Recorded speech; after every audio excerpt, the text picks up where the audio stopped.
नमस्कार, म आशियाना Khanal and welcome to Komaki EV Challenge. प्रविधिको विकास सँगै सवारी साधनहरू पनि इलेक्ट्रिक टेक्नोलोजी सँगै विकसित हुँदै गइरहेका छन्। नेपालमा पनि पछिल्लो समयतिर इभीलाई निकै रुचाउन थालिएको छ। तर अझै पनि काठमाडौँ जस्तै डाँडा काँडाले भरिएको ठाउँमा के इभीले साथ देला त?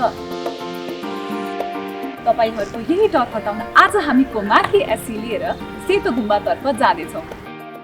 यस उकालो चढ्नु भनेको काठमाडौँकै सर्वाधिक उकालोहरू चढ्नु सरनै हुनेछ। के कोमाकी एसीले यो उकालो डबल लोड तान्न सक्ला त? ल हेरौँ है त।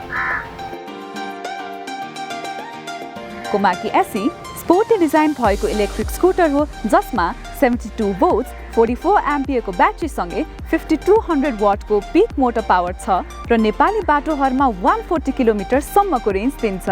कोमाकी एसी 4 देखि 5 घण्टाको अवधिमा नै फुल चार्ज भई फेरि कुद्न तयार हुन्छ।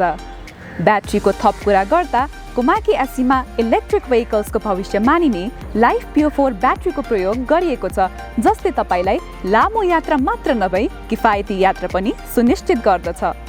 एप बेस्ड BMS र फायर रेजिस्टेन्ट भएको यो ब्याट्रीमा तपाईले कम्पनीको तर्फबाट 3 वर्षसम्मको रिप्लेसमेन्ट वारेन्टी पनि पाउनुहुनेछ। कोमाकी एसीले त च्यालेन्ज पुरा गर्यो है। नेपाली इभी सेक्टरमा गेम चेन्जरको रूपमा आएको कोमाकी एसी सम्भवतः नेपालमै सबैभन्दा पावरफुल इलेक्ट्रिक स्कुटर हो। त्यसैले इलेक्ट्रिक नै रोजौं, कोमाकी नै रोजौं।